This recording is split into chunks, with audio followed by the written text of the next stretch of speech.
আশরাফ সাহেব মেয়ের দিকে ঝাপসা চোখে তাকালেন। কণ্ঠ যেন অচল তার। বহু কষ্টে থেমে থেমে অস্পষ্ট স্বরে বললেন, বউকে কষ্ট হচ্ছে মা, খুব কষ্ট হচ্ছে। হৈমন্তী আরও ব্যস্ত হয়ে পড়ল। আশরাফ সাহেবকে ওঠানোর চেষ্টা করে বলল, একটু কষ্ট করে ওঠার চেষ্টা করো বাবা, আমরা হাসপাতালে যাব। আশরাফ সাহেব প্রায় অজ্ঞান। তাকে ওঠাতে গিয়ে হৈমন্তী টের পেল তার শক্তি ফিকে পড়ে যাচ্ছে। শত চেষ্টা করেও ওনাকে ওঠাতে পারছে না। এদিকে রাবেয়া এসেও হাউমাউ করে কান্না শুরু করে দিয়েছে। নিরুপায় হৈমন্তী হেমন্তকে বলল, পাশের বাসার আঙ্কেল আছে কি না দেখে আয় হেমন্ত, ওনাকে ডেকে আন। ওনারা নেই আপু, আসার সময় দেখে এসেছি আমি, দরজায় তালা মারা। বিপদ যখন আসে সব দিক থেকেই আসে। প্রবাদটি একদম সত্য মনে হলো হৈমন্তীর। বড্ড অসহায় লাগছে নিজেকে। কি করবে বুঝতে পারছে না। মস্তিষ্ক একদম শূন্য। হঠাৎ তুষারের কথা মনে পড়ল তার। একবার ফোন করবে কি? চটজলদি রুমে গিয়ে ফোন হাতে নিল সে। তুষারের নাম্বারে ডায়াল করলো। দুবার রিং হতেই রিসিভ হলো ওপাশ থেকে। তুষার প্রথমেই নরম স্বরে ডাকলো, হৈমন্তিকা।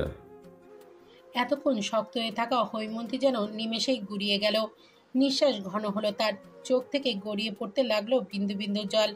অশ্রুসিক্ত গলায় সে বলল, বাবা কেমন করছে তুষার, আমি বুঝতে পারছি না কি করব, আপনি প্লিজ তাড়াতাড়ি আসুন। হ্যাঁ, আমার ভীষণ ভয় করছে। ওপাশে অসহ্য রকমের নীরবতা। সে চুপচাপ শুনছে হৈমন্তীর কান্নার শব্দ। খানিকক্ষণ পরেই উত্তর এলো, আমি আসছি হৈমন্তিকা।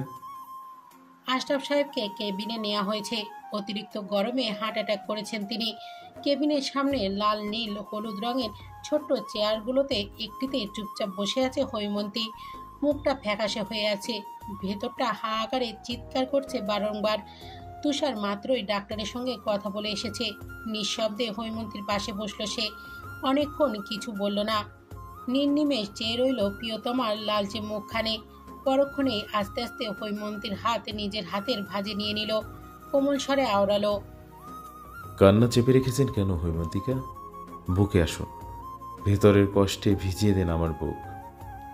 হৈমন্তীর কি যেন হলো। এক অক্ষরও অমান্য করল না কথার। ঝাঁপিয়ে পড়ল তুষারের প্রশস্ত বুকে।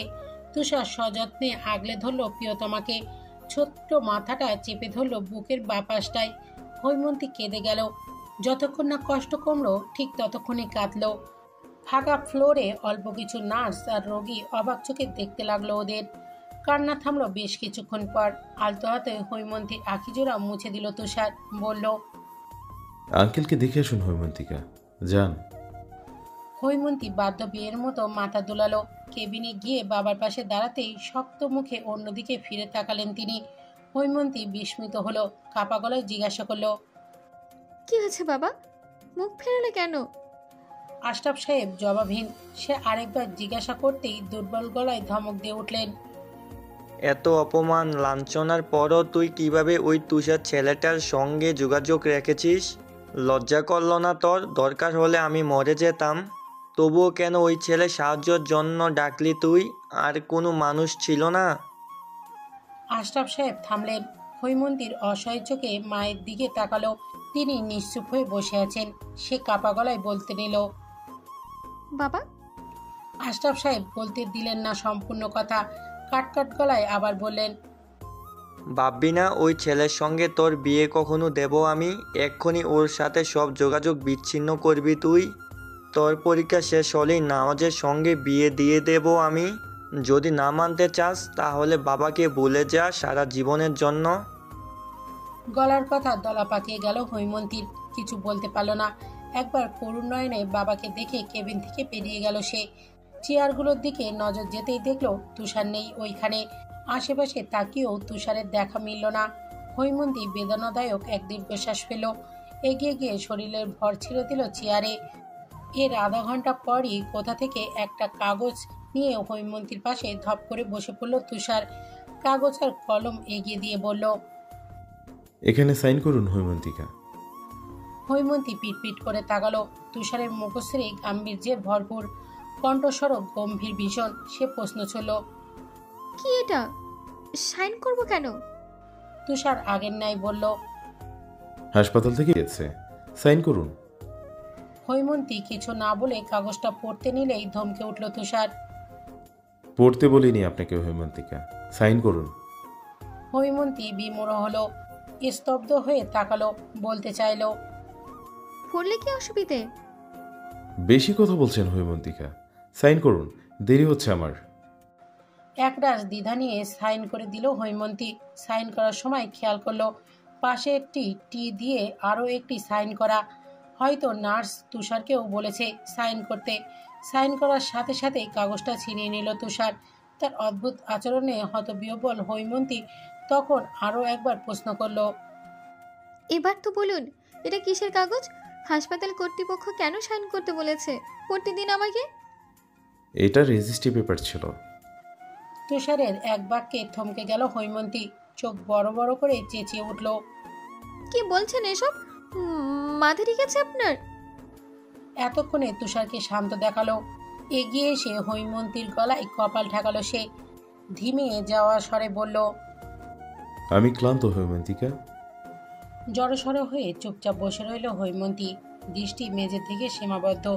বেশিক্ষণ এক জায়গায় তাকিয়ে থাকতে থাকতে চোখ কেমন জ্বালা করছে তার, ঘোলা হয়ে আসছে। হৈমন্তী নিজের দৃষ্টি ফেরালো। 2 চেয়ার দূরত্বে নিশ্চিন্তে বসে থাকা তুষারকে পরখ করে নিল একবার। মন বলছে তুষার সত্যি বলছে, আবার মস্তিষ্ক বলছে তুষার মিথ্যে বলছে।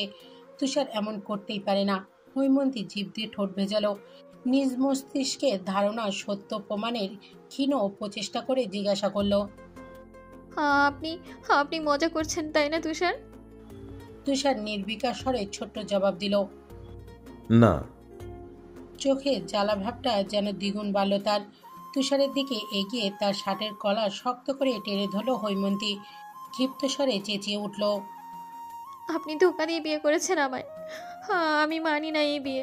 মিথ্যুক, ধোকাবাজ।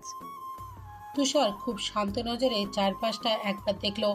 কলারে থাকা হৈমন্তীর হাত ছাড়িয়ে নেওয়ার চেষ্টা করে বলল, কলার ছাড়ুন হৈমন্তিকা, নার্সগুলো দেখছে। দেখুক, আঙ্কেল জেগে যাবেন। জেগে যাক। আপনি আমাকে রেজিস্ট্রি পেপারটা দিন, আমি এক্ষুনি ছেড়ে ফেলবো ওটা। তুষার দিল না। অল্প শক্তিতে কলার থেকে হৈমন্তীর হাতে ছাড়িয়ে নিজের হাতের মুঠোয় ভরে নিল। চোখের নিচটায় বৃদ্ধা আঙুল বুলিয়ে পানির অদৃশ্য অস্বস্তিটুকু বিলীন করে দিল যেন। কোমল স্বরে আওড়ালো, আপনাকে বেঁধে রাখার একমাত্র মাধ্যমই এই কাগজ হৈমন্তিকা, ছিঁড়ে ফেলতে দেই কিভাবে?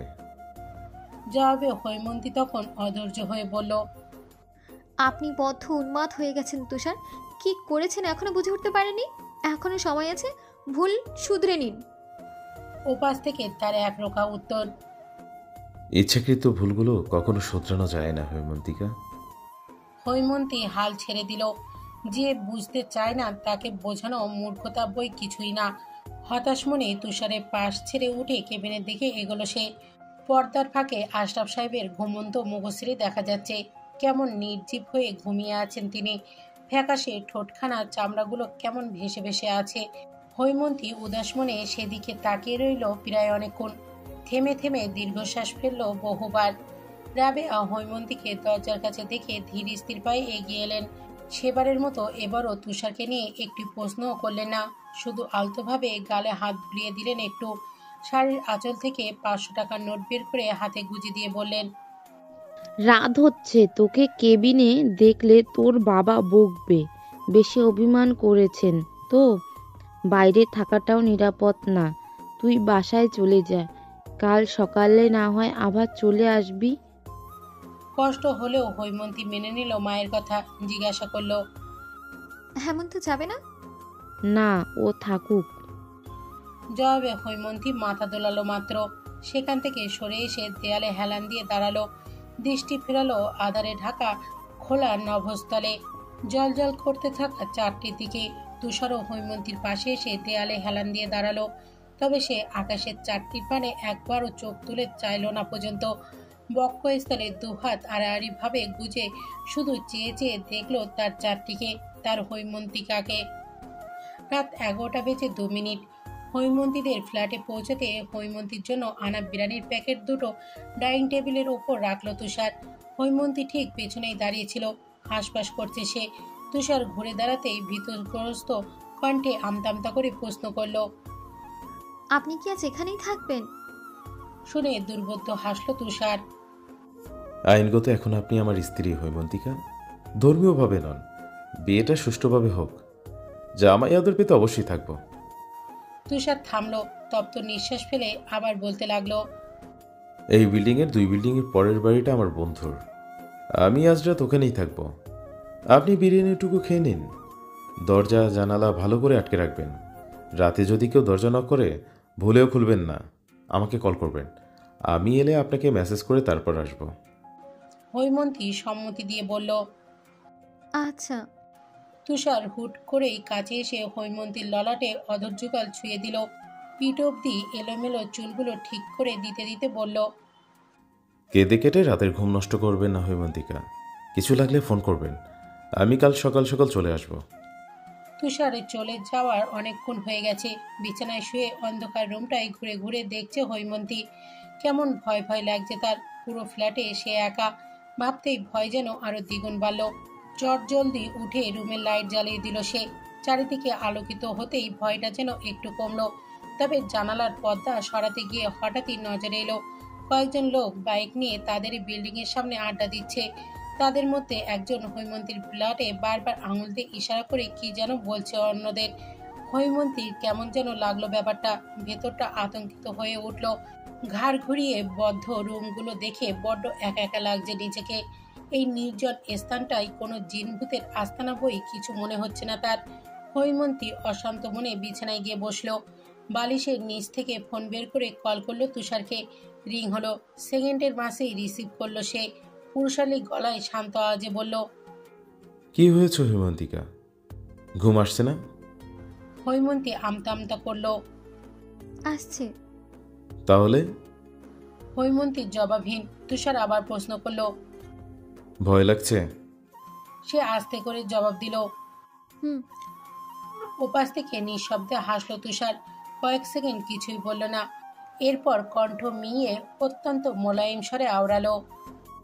ভয় নেই হৈমন্তিকা, আমি আছি। আপনি ফোন কানে রেখে শুয়ে পড়ুন। আমি কথা বলবো।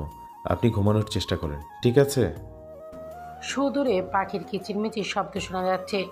ছোট্ট আয়তাকার উঁচু জানলা গলিয়ে তেজস্বী আলো তেজরাভাবে পড়ছে। ধুলোবালি ময়লাযুক্ত পাকা সিমেন্টের মেঝেতে হাত উঁচিয়ে একবার সময়টা পরখ করে নিল তুষার। ঘড়ির মাঝামাঝি কাঁটাটা 8টায় এসে ঠেকেছে। মিনিটের কাঁটার অস্থির হয়ে ছুটছে 20 থেকে 21 মিনিটের দিকে। কলিং বেলের সুইচ বোর্ডে উপর পরপর 2বার চাপ দিল সে। দরজা খুলল না। তৃতীয়বার দিতেই ওপাশ থেকে হৈমন্তীর ঘুমো ঘুমো কণ্ঠ শোনা গেল। আরে আসছি তো। এতবার কলিং বেল চাপা লাগে? এর পরপরই খুলে গেল দরজা। হৈমন্তীর ঘুমন্ত এলোমেলো চুল, আধবোজা চোখ, ওড়না আঁটোসাঁটো করে গলায় জড়ানো। তুষারের বক্ষস্থল ক্ষীণ অস্থির হয়ে উঠল। অশান্ত হলো মন। কিছু পলক নির্নিমেষ চেয়ে থেকেই সে বলল। আমাদের হাসপাতালে যেতে হবে হৈমন্তিকা। রুমে গিয়ে তৈরি হয়ে নিন। আমি অপেক্ষা করছি। যান। হৈমন্তী মাথা দুলিয়ে সায় দিল। ঘুমটা এখনো কাটেনি তার। পাপড়িগুচ্ছ আটার মতো একে অপরের সঙ্গে লেগে যেতে চাইছে বারংবার। রুমে গিয়ে মুখে পানি ঝাপটালো সে। ঘুমের রেশ একটু কমতেই চটজলদি তৈরি হয়ে নিল। তুষার সোফায় বসে ফোন চাপছিল। হৈমন্তী এলে একবার আর দৃষ্টি ফেলল সে। আবারও ফোনের স্ক্রিনে নিজের তীক্ষ্ণ দৃষ্টি মেলে টেবিলে থাকা খাবারগুলো দেখিয়ে বলল। এখানে নান রুটি আর ডাল আছে, খেয়ে নিন। আমরা এখনই বেরোবো। হৈমন্তী ছোট্ট টি টেবিলের দিকে তাকালো। খুব সুন্দর পরিপাটি করে ট্রেতে নান, রুটি আর ডাল সাজানো। দেখতে খুব সুস্বাদু লাগছে। ক্ষুধায় ফেটে চোচো করলেও খেতে ইচ্ছা করছে না একদমই। হৈমন্তী বিরক্তি করে বলল। আমার ক্ষুধা নেই তুষার, বাবার কাছে যাব, চলুন। সঙ্গে সঙ্গে কড়া ধমক দিয়ে উঠল সে। চুপ! কি ক্ষুধা নেই? আমি জানি আপনি কাল ঠিকভাবে খাননি। এদিকে আসুন, আমি খাইয়ে দিচ্ছি। আপনাকে এদিকে আসতে বলেছি হৈমন্তিকা। হৈমন্তী চমকালো, ভরকালো। জড়সড় পায়ে আস্তে আস্তে তুষারের দিকে এগোতে লাগলো। কাছাকাছি আসতেই তাকে টেনে নিজের পাশে বসালো তুষার। অল্প নান রুটি ছিঁড়ে তাতে ডাল নিয়ে তার ঠোঁটের সামনে ধরল। হৈমন্তী খেতে না চাইলে আবারও শক্ত চোখে তাকিয়ে বলল। হ্যাঁ করুন হৈমন্তিকা। হৈমন্তী তাকে তাকে দেখলো শুধু অচেনা বদলে যাওয়া ছেলেটিকে, যে কিনা এখন কথায় কথায় শাসন করে তাকে, বাচ্চাদের মতো মাথায় হাত বুলিয়ে দেয়, সযত্নে তার পড়ে যাওয়া ঘোমটাটি কপাল অবধি টেনে দেয়, মাঝে মাঝে এমন সব কাজ আর কথা বলে যে হৈমন্তী রন্ধে রন্ধে লজ্জায় মিশে যায়। চোখ তুলে তাকাতে পারে না সে, বুক কেঁপে কেঁপে ওঠে, কান গাল একদম গরম হয়ে যায়। খাওয়ানো শেষে যখন তুষার ধ্যান ধরে হৈমন্তীর মুখ পানে নিমেষহীন চেয়েছিল, হৈমন্তী তখনও কাঁপছিল, তখনও কান গাল ভীষণভাবে গরম হয়ে যাচ্ছিল তার। সে খুব করে টের পাচ্ছে নিষিদ্ধ জিনিসের প্রতি ঝুঁকে যাচ্ছে সে, যা তাকে ধ্বংস করতে একটুও সময় নেবে না, একটুও না। লিফট থেকে দ্রুত পায়ে এগিয়ে আসতে দেখা যাচ্ছে নওয়াজকে। তাকে দেখে মাত্রই চেয়ার ছেড়ে উঠে দাঁড়ালো হৈমন্তী। পিটপিট নয়নে তাকিয়ে থাকতে থাকতে হঠাৎই তার কাছে এসে দাঁড়ালো নওয়াজ। তুষারকে দেখে ভুরু কোঁচকালো, অনেকটা গম্ভীরভাবেই প্রশ্ন করলো, এই ছেলে এখানে কেন হেমন্তী? হৈমন্তী ঘাড় ঘুরিয়ে একবার তুষারকে দেখলো। আরাম করে চেয়ারে বসে আছে সে, ফোনে এমনভাবে ডুবে আছে যেন আশেপাশে বিন্দুমাত্র খেয়াল নেই। হৈমন্তী চোখ ফেরালো, নতজানু হলো, আমতা আমতা স্বরে বলল, বাবাকে তুষারই হাসপাতালে এনেছে। নওয়াজ যেন একটু তাচ্ছিল্য করলো, যা তার অহেতুক হাসি দেখেই বোঝা যাচ্ছে। হৈমন্তীকে বলল, আচ্ছা চলো তাহলে। আঙ্কেলের কেবিন কোনটা? সামনেরটা। আপনি চান আমি যাব না? যাবে না কেন? কপাল কুঁচকে বলল নওয়াজ। হৈমন্তী ম্লান হাসলো। এমনি। আপনি চান আমি পরে গিয়ে দেখে আসবো? নওয়াজ শুনল না, হৈমন্তীর হাত টেনে কেবিনের দিকে নিয়ে যেতে লাগলো। ইতস্তত হৈমন্তী পিছন ফিরে আবারও তুষারকে দেখলো। সে তখনও ফোনে ডুবে আছে। আশ্চর্য, এমনিতেই তো কোনো ছেলের সঙ্গে তাকে দেখলে মারপিট করে তুলকারাম কাণ্ড বাঁধিয়ে ফেলে, আজ কি হলো এই ছেলের? বিরক্তিতে কপালে ভাঁজ পড়ল হৈমন্তীর। রাবেয়া ফল কেটে কেটে আশরাফ সাহেবকে খাওয়াচ্ছিলেন। বেডে আটশোয়া হয়ে বসেছিলেন তিনি। নওয়াজ কেবিনে প্রবেশ করতেই হাই উতাস করে বলতে লাগলো, সরি আঙ্কেল, আমি আসলে একটা কাজে শহরের বাইরে গিয়েছিলাম, তাই আপনাকে দেখতে আসতে পারিনি কাল। নওয়াজের কথা শেষ হওয়ার পূর্বেই অত্যন্ত রাশভারী গলায় আশরাফ সাহেব চেঁচিয়ে উঠলেন, ও এখানে কি করেছে? ওকে যেতে বলো। আমি বলেছি না, ওই ছেলের সঙ্গে যতদিন না সম্পর্ক বিচ্ছিন্ন করেছে ততদিন আমার সামনে না আসতে। হৈমন্তীর টলমলো চোখ জোড়া বন্ধ হয়ে গেল। ঘন ঘন নিঃশ্বাস নিতে লাগলো সে, শরীর কাঁপছে তার। কার সঙ্গে সম্পর্ক ছিন্ন করতে বলছে তিনি? তুষারের সঙ্গে? আদৌ কি তা সম্ভব? চোখ মেলে একবার নওয়াজের দিকে তাকালো হৈমন্তী, পরপরই ছুটে চলে গেল কেবিন থেকে। নওয়াজ অবাক চোখে তাকিয়ে রইল সেদিকে। হেনা ফোন করছেন তুষারকে। মায়ের কল দেখে আর না ধরে থাকতে পারল না সে। রিসিভ করতেই ওপাশ থেকে হেনা চিন্তিত গলায় বলে উঠলেন, তুষার, তুষার তুই কোথায়? কাল রাতে বাসায় আসিসনি কেন?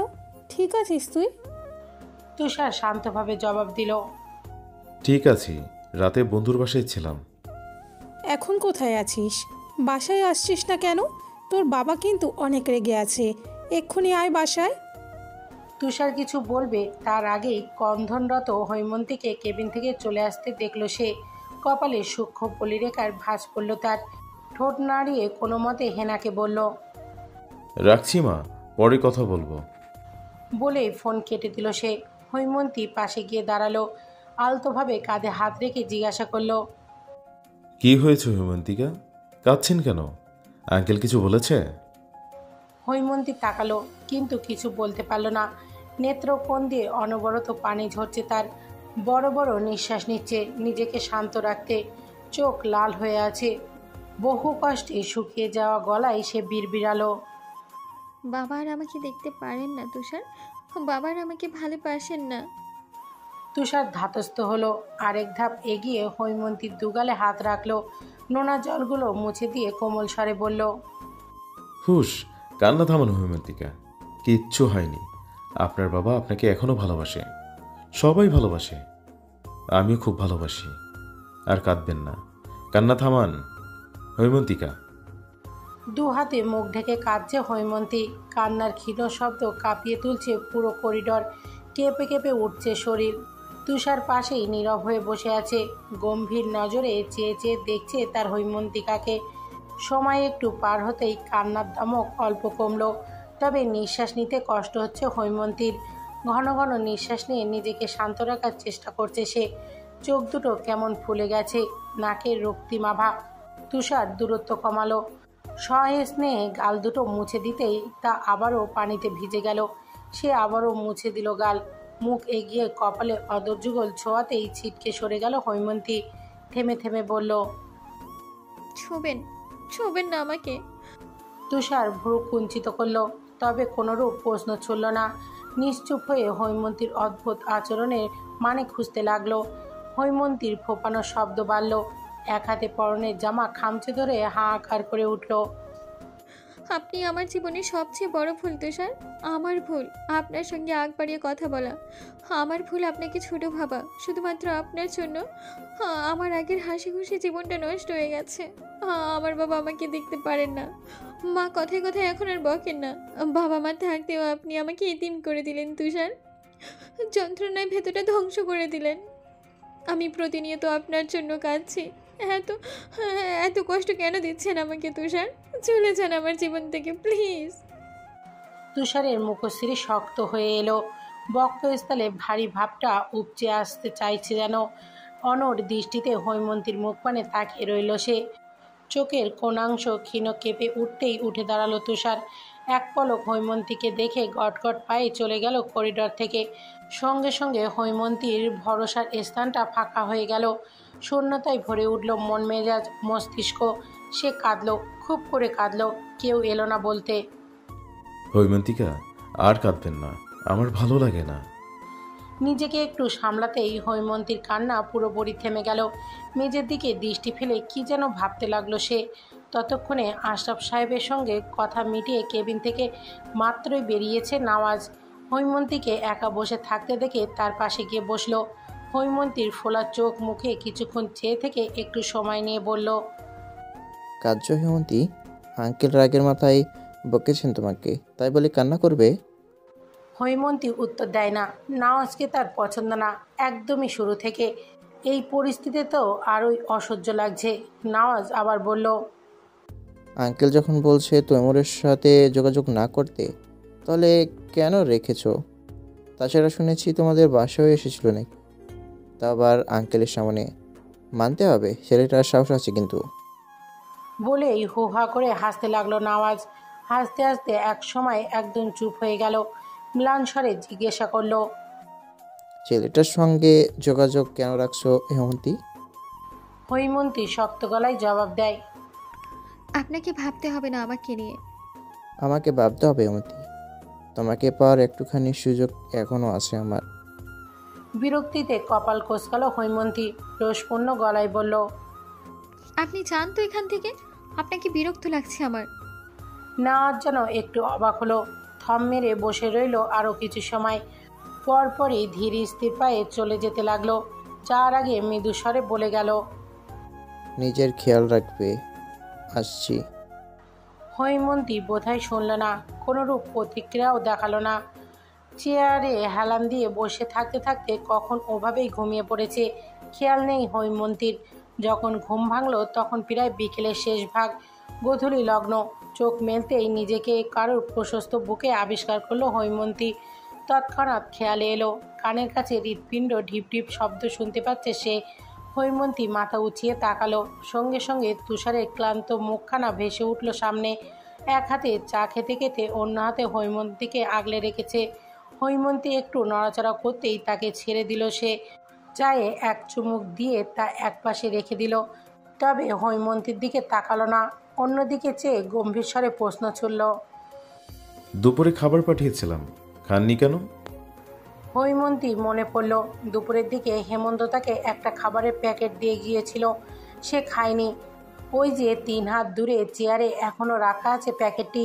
হৈমন্তী সেদিকে একবার তাকালো, ধিমি যাওয়া স্বরে বলল, ইচ্ছে করে দিন। সঙ্গে সঙ্গে উঠে দাঁড়ালো তুষার। চেয়ার থেকে খাবারের প্যাকেটটা উঠিয়ে প্রবল শক্তিতে ছুঁড়ে মারল ডাস্টবিনে। মৃদু মৃদু শরীর কাঁপছে তার, রাগে কিছু ভাঙতে ইচ্ছা করছে। বড় বড় শ্বাস নিয়ে মুহূর্তেই নিজেকে আবারও আগের মতো শান্ত করতে চাইল সে, কিন্তু হচ্ছে না। সশব্দে আগের জায়গায় বসলো তুষার। উঁচু গলায় আওড়ালো। আমার রাগ কমছে না হৈমন্তিকা, আমার রাগ কমিয়ে দিন। হৈমন্তী নির্বিকার রইল, চুপচাপ দেখতে লাগলো তুষারের কাণ্ড।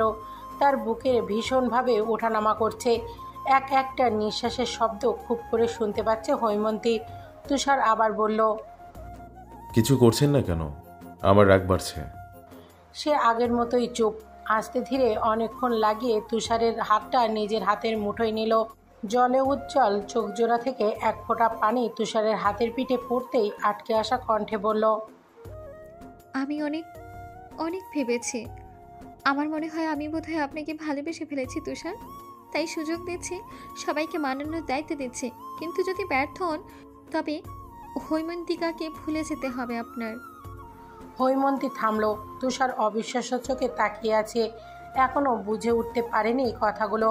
শুধু হাতের বাঁধনটুকু ভীষণ শক্ত করে ধরে রেখেছে, এই ভেবে এই হৈমন্তিকা যদি স্বপ্ন হয়, কথাগুলো যদি মিথ্যে হয়। তুষার হাতের বাঁধন ঢিলা করছে না, আবার শক্ত করেও ধরেনি। আলতো করে নিবিড়ভাবে ধরে রেখেছে হাতটা। শরীর ক্ষীণ ঝুঁকিয়ে নত হয়ে বসে আছে। হৈমন্তীর স্থির নয়নে চেয়ে চেয়ে দেখছে তুষারকে। মাঝে একবার স্কিন সেভ করেছিল সে।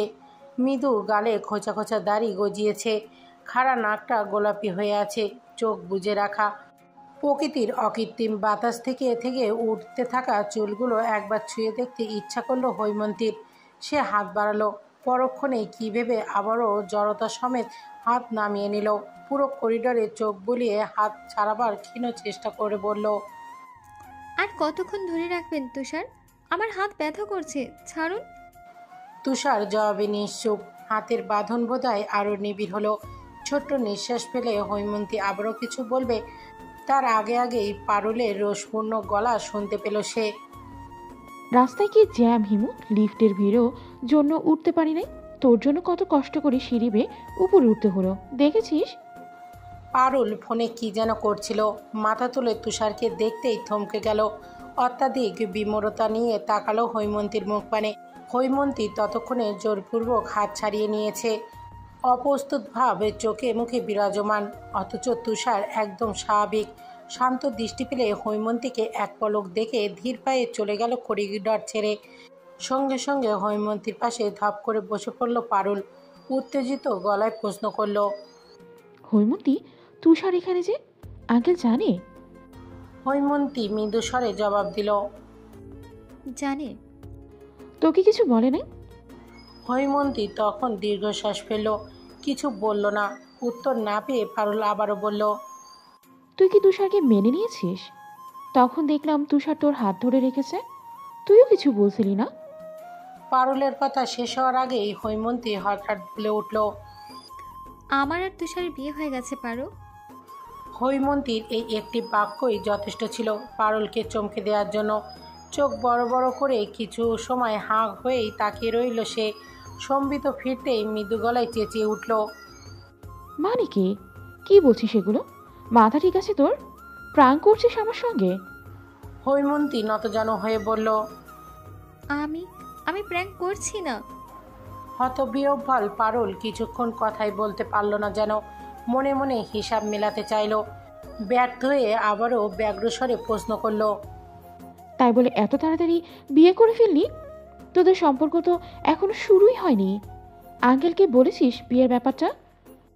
না। বলে একটু থামল সে। দীর্ঘশ্বাস ফেলে ধীর গলায় বলতে লাগলো, আমি ইচ্ছে করে বিয়ে করতে চাইনি, হঠাৎ করে কিভাবে যেন হয়ে গেছে। এখন আমি বিয়েটা অস্বীকার করতে পারছি না। কপালে গুটি কয়েক ভাঁজ পড়ল পারুলের। বাহিক উত্তেজনা কমিয়ে মস্তিষ্ক শান্ত রাখার চেষ্টা করে জিজ্ঞাসা করল, তুই কি তুষারকে ভালোবাসিস হিমু?